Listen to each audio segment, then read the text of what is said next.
Hello everyone, आज हम आपके साथ डिस्कस करेंगे क्लास 10th से chapter 3 metal and non metal. So before starting the chapter, first I would like to know about what do you know about metals and non metals. Metals अगर मैं consider करूँ कि कोई भी चीज़ जो malleable है, जो डक्टाइल है। What is the meaning of malleable and ductile? That means which can be converted into sheets and that can be converted into wires also। ठीक है, तो जब शीट्स में कन्वर्ट होता है तो उसको हम बोलते हैं मैलिएबल, जब वायर्स में कन्वर्ट होता है तो हम उसको बोलते हैं डक्टाइल। सो कन्फ्यूज़न काफ़ी ज़्यादा बच्चों को होता है कि मैलिएबल क्या हो रहा है, डक्टाइल क्या हो रहा है, हम दोनों में ही कन्फ्यूज़ हो जाते हैं। तो मैं अपने बच्चों को बताती हूँ कि डक्टाइल को कैसे याद रखोगे कि मेटल है एक डक आई और उसने उस मेटल को पकड़ा और खींचते हुए चली गई। तो जब वो खींचते हुए चली गई है तो बीच में वायर का फॉर्मेशन हो गया, दैट इज़ डक्टाइल। तो इस ट्रिक से आप याद रख सकते हो कि डक्टाइल मतलब होता है when metal can convert into wire. ठीक है, अब जब हम चैप्टर स्टार्ट कर रहे हैं सो आपको मैं बताऊं कि हमारे आसपास कितने सारे मेटल्स हैं जो हम अपनी डेली लाइफ में यूज़ करते हैं, जिसे हम देखते रहते हैं। सबसे पहले तो आप मेरे ये ज्वेलरी देख सकते हो, ये मेटल है जो गोल्ड है।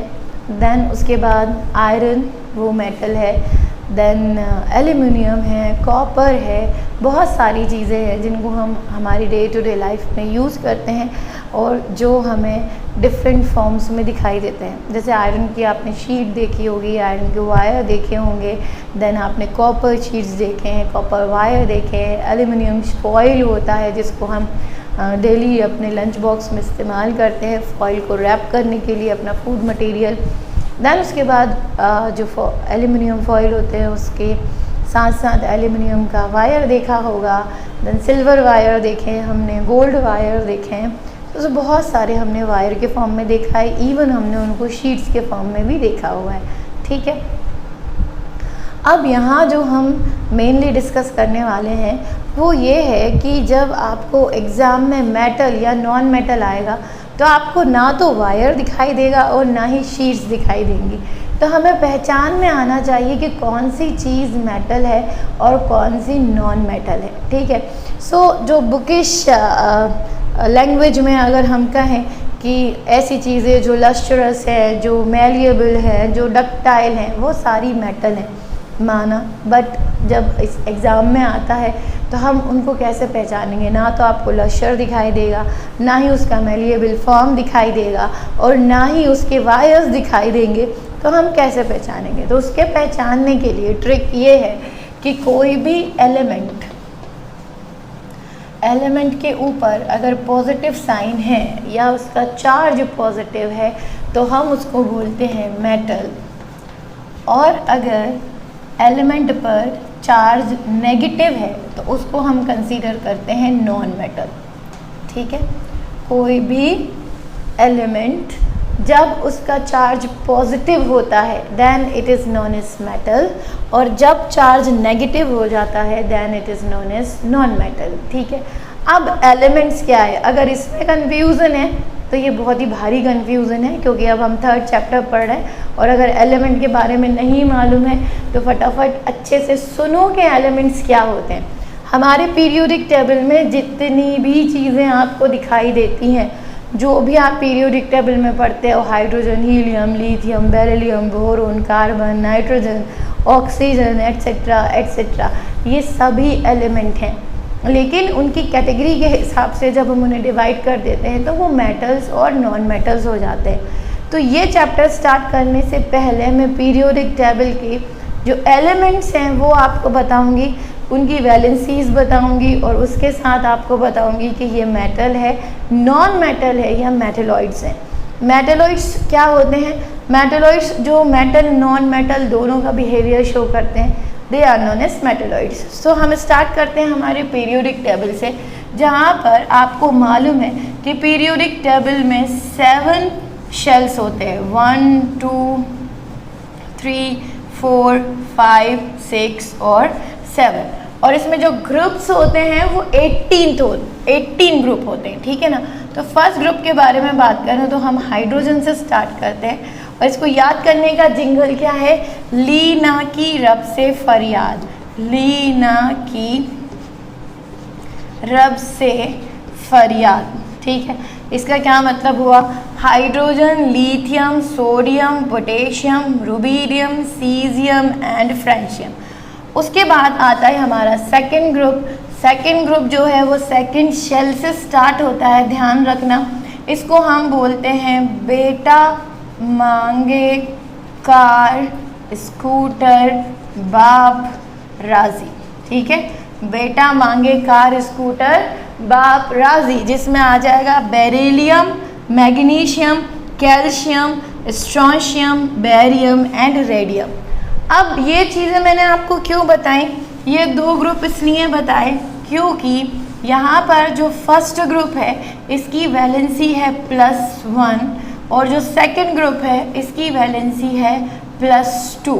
That means they carry one electron in their outermost shell and they will lose that electron to gain the stability, ठीक है। so stability लेने के लिए वो क्या करेंगे, उनके outermost shell में जो एक इलेक्ट्रॉन है वो उसको लूज कर देंगे।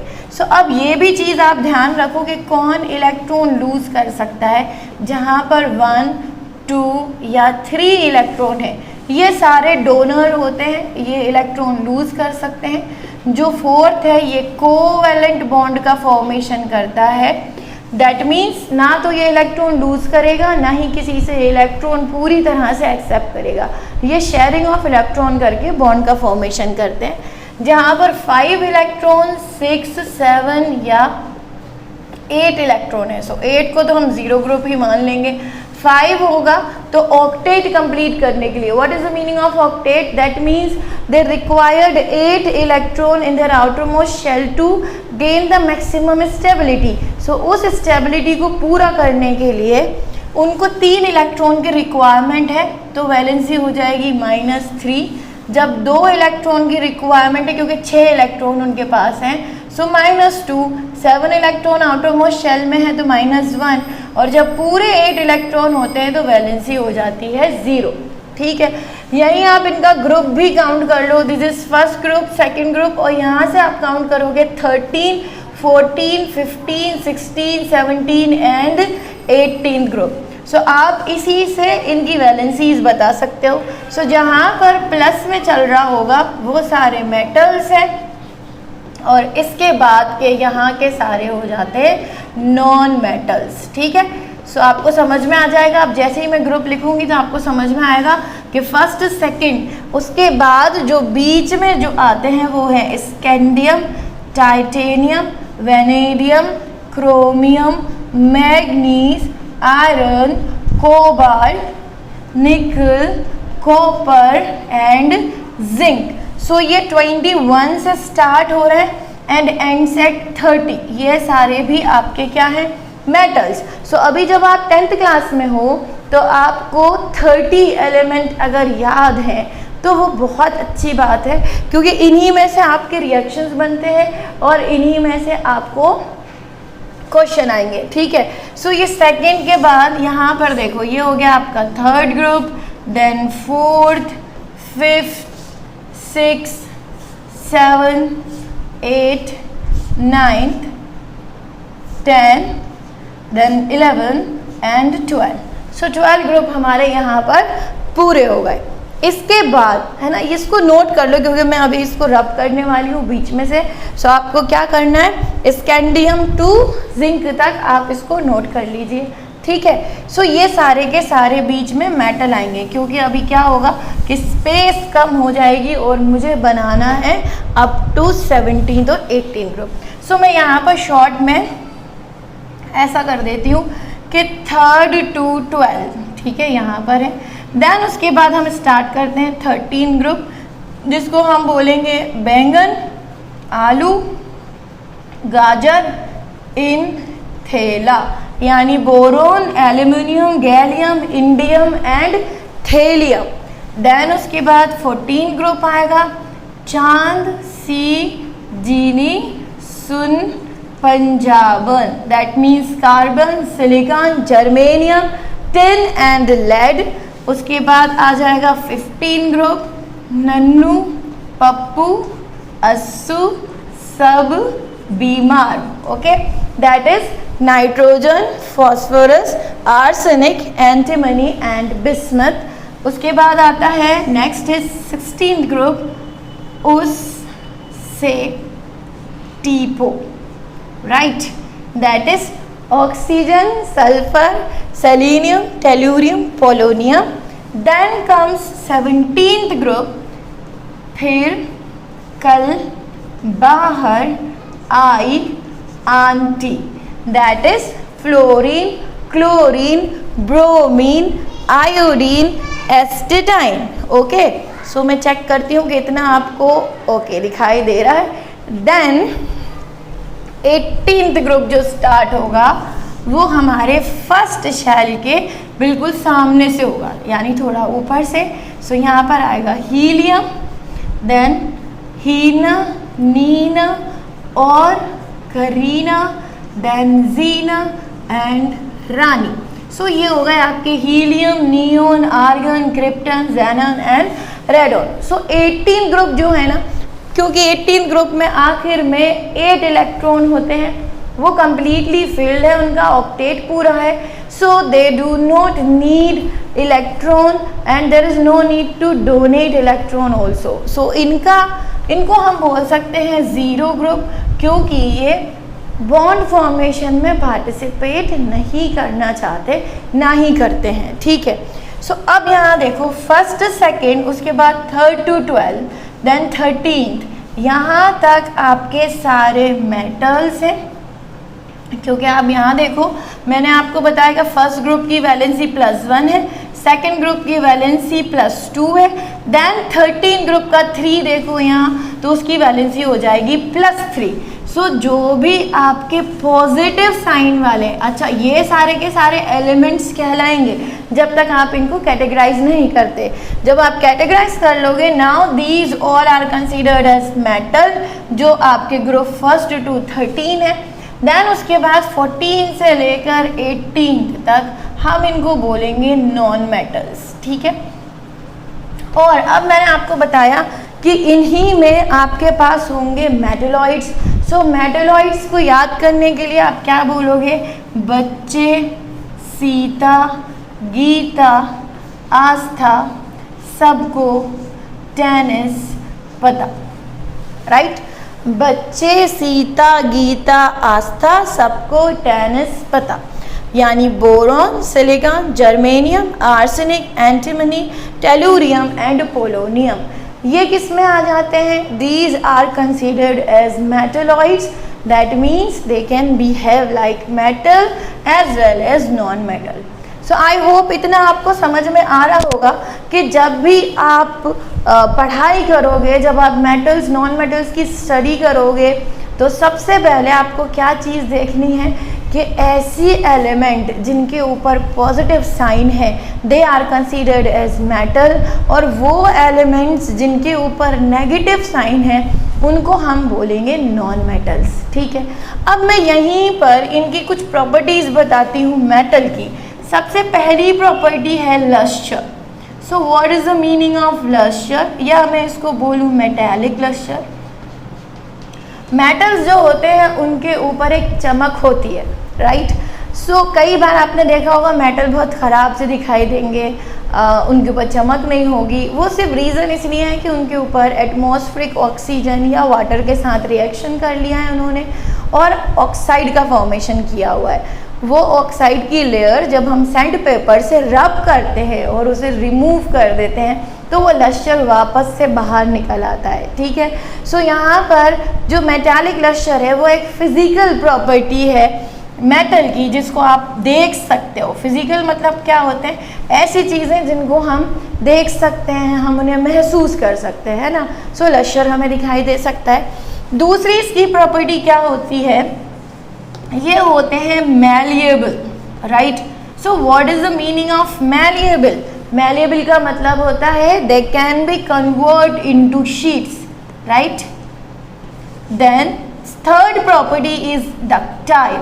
सो मैंने अभी अभी आपको बताया कि आप कैसे याद रखोगे कि डक्टाइल है, सो मेटल है और एक डक आई और उसने उस मेटल को पकड़ा और वो उसको खींचते हुए ले गई, सो बीच में वायर का फॉर्मेशन हो गया।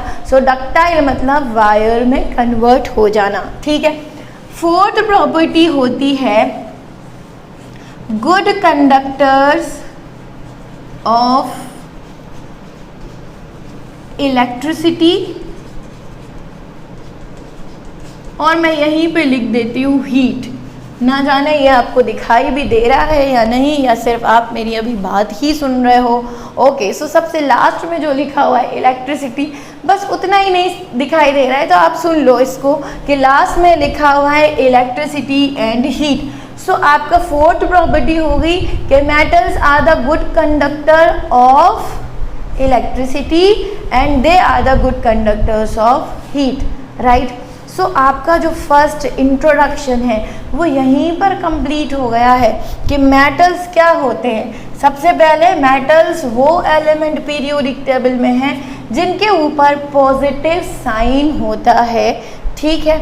उसके बाद उनमें मेटेलिक लस्टर होता है, they are malleable, they are ductile and metals are the good conductors of heat and electricity. So ये फिजिकल प्रॉपर्टी आपकी पूरी हो गई है, इसके अलावा कोई और फिजिकल प्रॉपर्टी आपको देने की ज़रूरत नहीं है, ठीक है। अब इन्हीं में जब हम नाम लेते हैं गोल्ड का, ठीक है, सो अगर आपसे ये पूछा जाए कि ऐसा कौन सा मेटल है जो कि सबसे ज़्यादा थिन वायर या शीट में कन्वर्ट हो सकता है, तो उसका आंसर है गोल्ड, ठीक है। आप अपना बुक को जब रीड करोगे तो जैसे आपका चैप्टर स्टार्ट होता है उसके सेकंड नेक्स्ट पेज पर आप देखिएगा, वहाँ आपको लिखा मिलेगा कि 1 ग्राम गोल्ड से आप 2 किलोमीटर लॉन्ग वायर बना सकते हो। यानी इतना पतला वायर बन सकता है जिसकी जो लेंथ होगी वो कितनी होगी, 2 किलोमीटर। यानी ये बहुत ज़्यादा है। 1 ग्राम गोल्ड से आप 2 किलोमीटर लंबा वायर बना सकते हो। यानी ये, और सबसे ज़्यादा थिन शीट हम इसकी बना सकते हैं। इसीलिए रदरफोर्ड ने जब अपना एटॉमिक स्ट्रक्चर पता करने के लिए जो एक्सपेरिमेंट किया था उसमें उन्होंने गोल्ड फॉइल को ही इस्तेमाल किया था, क्योंकि सबसे ज़्यादा थिन शीट जो है वो गोल्ड की बनती है, ठीक है। इतना अगर आपको समझ में आ गया है तो आप इसको नोट कर लो, और फिर आगे मैं कंटिन्यू करती हूँ हमारी एक्टिविटीज़ के साथ। ओके, सो अब हम कंटिन्यू करते हैं हमारी एक्टिविटीज़ के साथ जो बुक में दी हुई हैं। सो एक्टिविटी 3.1, सो एक्टिविटी 3.1 क्या है? Take samples of iron, copper, aluminium and magnesium, note the appearance of each sample. सबसे सिंपल सी एक्टिविटी है कि आपको अपीयरेंस नोट करना है। सो उसके लिए हम क्या करेंगे, जो हमें मेटल हमने कलेक्ट किया है उसको सैंड पेपर से रब करेंगे और उसका अपीयरेंस देखेंगे। तो फिजिकल प्रॉपर्टी मैंने आपको बता ही दी है कि जब आप उसका अपीयरेंस चेक करोगे तो वो आपको चमकदार लस्टरस दिखाई देगी, जिसको हम बोलेंगे मेटेलिक लस्टर, ठीक है।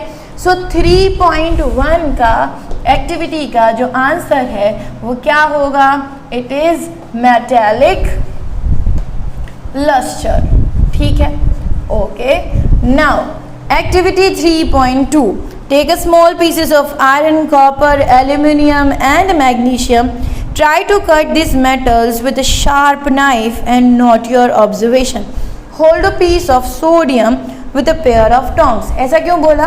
क्योंकि सोडियम जो है वो हाईली रिएक्टिव मेटल होता है और सोडियम वाटर एंड ऑक्सीजन के साथ बहुत विगरसली रिएक्ट करता है और उसका रिएक्शन एक्सोथर्मिक होने की वजह से इट कैन कैच फायर। सो इसीलिए ये प्रिकॉशन दिया हुआ है।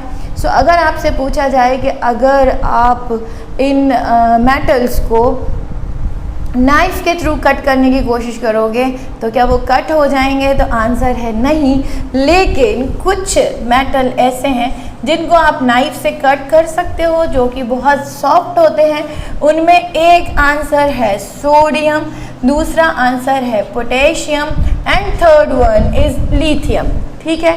सो 3 मेटल ऐसे हैं जो कि सॉफ्ट होते हैं, जो कि नाइफ से कट हो सकते हैं। सो मैं यहाँ पर एक नाइफ बना देती हूँ।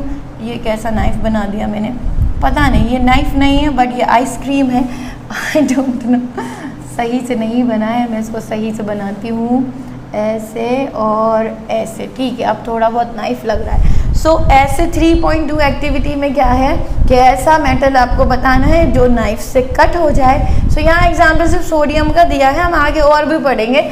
सो आगे आपको पोटेशियम भी मिलेगा और लिथियम भी मिलेगा। सो ये तीनों एलिमेंट जो मेटल्स हैं, ये तीनों नाइफ से कट हो सकते हैं क्योंकि ये सॉफ्ट मेटल हैं, ठीक है। अब हम आ जाते हैं एक्टिविटी 3.3 पर। इसमें बोला है take a pieces of iron, zinc, lead and copper, place any one metal on a block of iron and strike it 4 or 5 times with a hammer.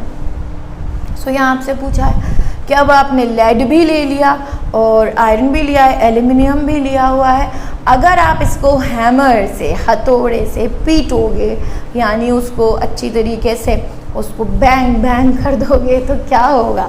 सो इसका आंसर क्या है? 3.3 है ना। लेड जो है वो ब्रिटल है, बट बाकी के जो हैं जैसे कि आयरन हो गया, देन आपके पास आ जाता है एल्यूमिनियम, देन आ जाएगा जिंक, ये सब क्या होंगे जब आप इनके ऊपर हैमर से वार करोगे, सो ये पतले शीट में कन्वर्ट हो जाएंगे, राइट। सो अगर ये शीट में कन्वर्ट हो रहे हैं, so they are malleable, okay. So sheet में कन्वर्ट हो गए। नेक्स्ट एक्टिविटी हम देखते हैं 3.4, list the metals whose wire you have seen in daily life. So बहुत सारे मेटल हैं जिनके हमने वायर देखे। सो 3.4 में हम क्या लिखेंगे? फर्स्ट वन इज गोल्ड, जिसका सिंबल होता है AU, then silver AG, then आपने वायर देखा है एल्यूमिनियम का, देन वायर देखे हैं कॉपर के और आयरन के, एटसेट्रा, ठीक है। सो ये हो गए हमारे 3.4 एक्टिविटी का आंसर। देन 3.5, अब 3.5 को एक्सप्लेन करने के लिए मुझे डायग्राम बनाना पड़ेगा, जिसके लिए आपको ये आंसर जो है वो आप नोट कर लीजिए, फिर मैं आगे का आपको एक्सप्लेन करती हूँ। ओके, सो देखिए 3.5 एक्टिविटी के लिए मैंने डायग्राम आपके लिए पहले से बना के रखा हुआ है। अब हम यहाँ क्या देख रहे हैं? हमें यहाँ देखना है कि एक मेटल वायर है जिसके एक एंड पर वैक्स लगाया हुआ है और उस वैक्स में पिन लगा दिया गया है। देन उस मेटल वायर को कनेक्ट किया गया है कि स्टैंड से, क्लैंप के ज़रिए, मतलब पूरा अच्छे से इंतज़ाम किया गया है कि मेटल वायर या मेटल रॉड पतली सी यहाँ पर लग जाए, और उसके बाद उसके नीचे बर्नर लगा दिया गया है जिसको हमने जला दिया। अब जब यहाँ पर क्या होगा, जब बर्नर जलेगा, जब हीट प्रोड्यूस होगी, सो यहाँ क्या होगा, ये धीरे धीरे गर्म होने लगेगा और हीट प्रोड्यूस होने लगेगी, ठीक है। सो हम क्या देखते हैं कुछ टाइम के बाद कि हीट जो है वो दोनों ही तरफ ट्रांसफ़र हो रही है, और जब इधर ये जाएगी तो क्या होने लगेगा, ये जो वैक्स है वो मेल्ट होकर गिरना शुरू कर देगा, ठीक है। और कुछ टाइम के बाद ये जो पिन इसमें लगा हुआ है ये भी नीचे गिरता हुआ दिखाई देगा, ठीक है। ऐसा क्यों हुआ? ये सारे का सारा जो वैक्स है वो मेल्ट होकर नीचे क्यों गिरने लगा? रीज़न क्या था कि जो मेटल वायर है उसने कंडक्शन ऑफ हीट किया है, ठीक है। यहाँ पर क्या हुआ है, कंडक्शन ऑफ हीट, जिसकी वजह से जो यहाँ वैक्स था वो मेल्ट हो गया, वो नीचे गिर गया, और जो पिन था वो भी नीचे गिर गया। सो यहाँ हमने क्या एक्सप्लेन किया इस फिगर के थ्रू कि जो मेटल्स होते हैं they can conduct heat, right. So metals are the good conductor of heat. So ये समझ में आया आपको एक्टिविटी 3.5। ये आपसे क्वेश्चन भी पूछा जा सकता है, how would you explain that metals can conduct heat. So metals can conduct heat, इसके लिए आपको ये एक्टिविटी आपको एक्सप्लेन करना पड़ेगा और ये डायग्राम बनाना पड़ेगा। डायग्राम भी बहुत सिंपल है और बहुत ही आराम से आप इसको एक्सप्लेन कर सकते हो, ठीक है। सो आपको अगर ये डायग्राम बनाना है तो आप इसको बना लीजिए। इसके बाद मैं आपको 3.6 एक्टिविटी बताती हूँ। ओके, सो अब देखिए सामने आपको एक्टिविटी 3.6 है। मैंने डायग्राम रब कर दिया, लेकिन उससे पहले मैं आपको बताना चाहूँगी 3.5 जो एक्टिविटी थी, इसको हम हमारी नॉर्मल लाइफ में भी काफ़ी बार महसूस कर चुके हैं कि मेटल्स कैन कंडक्ट हीट। कैसे पता चलता है? जैसे कि आप देखो, मम्मी जो है उनको तो मालूम ही रहता होगा, हमारी बहन है घर में, या आप खुद भी अगर कुछ खाना बनाते हो या आपने चाय बनाई है किसी पैन में और उस पैन का जो हैंडल है उसके ऊपर अगर बैकेलाइट की कवरिंग नहीं है, बैकेलाइट कवरिंग कौन सी, जो ब्लैक कलर का हैंडल लगा होता है। So bakelites are the insulators, और जो गर्म नहीं होते हैं जल्दी, they are thermosetting in nature. So what is the meaning of thermosetting? That means एक बार टेम्परेचर के साथ सेट हो गए, सो वो बार बार रीमोल्ड नहीं होते, टेम्परेचर के साथ वो चेंज नहीं होते हैं, ठीक है ना। सो यहाँ पर क्योंकि वो कार्बन से ही बना हुआ है, नॉन मेटल है, तो कंडक्शन ऑफ हीट नहीं करेगा, ठीक है। सो उसका जो हैंडल है वो आपको सेफ रखेगा जलने से। बट अगर कोई ऐसा पैन है जिसके ऊपर वो बैकेलाइट की कवरिंग नहीं है, तो उस पैन को आप डायरेक्ट नहीं छू सकते। जब आप उसमें चाय बना रहे हो, चाय बन गई है, तो आपको किसी ना किसी कपड़े से या टोंग की मदद से उस पैन को पकड़ना पड़ेगा, राइट। क्यों? क्योंकि वो जो पैन है वो पूरा गर्म हो गया है, मेटल का बना है, कंडक्शन ऑफ हीट होगा। दूसरी चीज़ कि खाना बना रहे हैं और खाना बनाते बनाते जो हमारा बर्तन है, कंटेनर है, उसमें अगर आपने स्पून छोड़ दिया तो कुछ टाइम के बाद क्या होगा, वो स्पून भी गर्म हो जाएगा। सो ये भी एक एग्जाम्पल है कंडक्शन ऑफ हीट का, ठीक है। अब हम यहाँ पर देख रहे हैं 3.6। सो ये सब देख दाख कर आपको समझ में आ रहा होगा कि यहाँ हमें बताना है कि जो मेटल होता है they are good conductors of electricity. So आप कैसे बताओगे इलेक्ट्रिसिटी के गुड कंडक्टर हैं? सो यहाँ पर ये क्लिप्स हैं जो अलग अलग किए हुए हैं, बैटरी से यहाँ लगा हुआ है, सारा कुछ अरेंज है, और आपने एक प्रॉपर्टी ऑलरेडी पढ़ चुके हो कि मेटल्स जो हैं वो वायर में कन्वर्ट हो सकते हैं। सो कंसीडर कर लो कि ये कॉपर वायर है, ठीक है। अच्छा, कई बच्चे पूछते हैं कि इलेक्ट्रिसिटी कंडक्शन के लिए हम आयरन वायर क्यों नहीं यूज़ करते, जबकि आयरन भी तो इलेक्ट्रिसिटी कंडक्ट कर सकता है। रीज़न ये है कि उसमें रस्टिंग की प्रॉब्लम काफ़ी ज़्यादा होती है। आयरन जो है उसमें बहुत ही जल्दी रस्टिंग हो जाती है। वायर जो होगा वो ऑक्सीजन के साथ रिएक्शन करके फेरिक ऑक्साइड बना लेगा, बहुत ही ज़्यादा जल्दी रिएक्शन कर लेता है। दूसरी चीज़ वो वाटर के साथ रिएक्शन करके फेरस हाइड्रोक्साइड का फॉर्मेशन कर लेगा। सो रस्टिंग कोरोजन की प्रॉब्लम काफ़ी ज़्यादा होती है, ठीक है। अब यहाँ पर क्या हुआ कि वायर अलग अलग हैं, तो जब तक बल्ब जला नहीं है, अब हमने क्या किया, इन्हीं वायर को आपस में कनेक्ट कर दिया, ठीक है। ये एक दूसरे से कनेक्ट हो गए। जैसे ये कनेक्ट हुए तो बल्ब जो है वो जगमगा उठा, जल गया।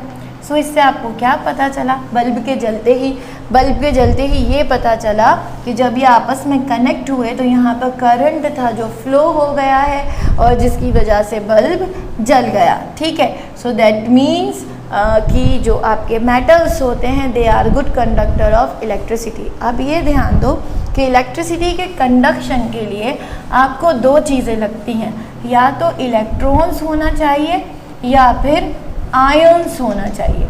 अब क्योंकि हम मेटल की बात कर रहे हैं और मेटल मैंने आपको बताया they are donors of electrons.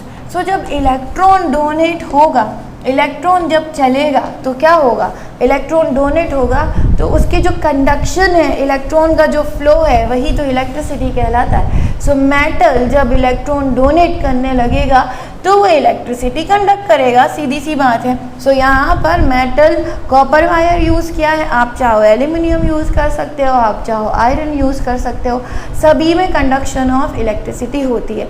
लेकिन इसके साथ साथ मैं आपको एक सेफ्टी पॉइंट बता देती हूँ कि ये जो वायर्स होते हैं इनके ऊपर एक कोटिंग होती है या एक कवरिंग होती है। वो कवरिंग जो होती है वो आपको करंट लगने से बचाती है, ठीक है। ये जो कवरिंग पूरी की हुई है इसके ऊपर, ये पीवीसी की होती है। इसको बोलते हैं पॉलीविनाइल क्लोराइड, ठीक है, पॉलीविनाइल क्लोराइड, पीवीसी। ये बनता कैसे है? This is a derivative of polythene. Polythene आपको मालूम है कि पॉलीथीन इंसुलेटर की तरह काम करता है। पॉलीथीन आपने कई बार देखा होगा कि जब वायर टूट जाते हैं किसी के घर में या वो ब्रेक हो जाते हैं तो लोग पॉलीथीन से उसको कवर कर देते हैं। तो पॉलीथीन से कवर क्यों करते हैं? क्योंकि पॉलीथीन जो है वो इंसुलेटर की तरह काम करती है। कार्बन और हाइड्रोजन के कॉम्बिनेशन से पॉलीथीन बनती है और कार्बन एक नॉन मेटल है जो आपको करंट लगने से बचाएगा।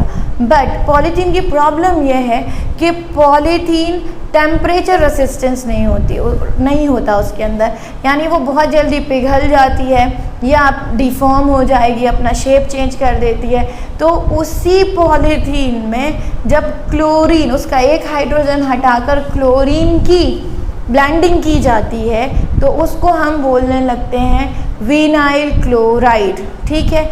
और उसी विनाइल क्लोराइड का जब पॉलीमराइजेशन किया जाता है तो बनता है पॉलीविनाइल क्लोराइड। सो ये जो वायर के ऊपर कवरिंग होती है वो बनी होती है पीवीसी की, ठीक है। सो आज की क्लास में इतना ही, जिसमें मैंने आपको मेटल की सारी फिजिकल प्रॉपर्टीज़ डिस्कस की हैं। नेक्स्ट क्लास में हम मेटल की ही केमिकल प्रॉपर्टीज़ डिस्कस करेंगे। बीच में नॉन मेटल है बट हम नॉन मेटल को अलग ही तरीके से लेंगे, अलग ही स्टार्ट करेंगे। फ़िलहाल हम मेटल पढ़ रहे हैं तो हम पूरा मेटल ख़त्म करेंगे और उसके बाद फिर हम नॉन मेटल स्टार्ट करेंगे। सो इससे रिलेटेड अगर कोई क्वेश्चन हो, कोई क्वेरीज़ हो, सो प्लीज़ आप मुझसे पूछ सकते हो। Thank you so much. I hope आज की क्लास आपके लिए बेनिफिशियल होगी। Thank you.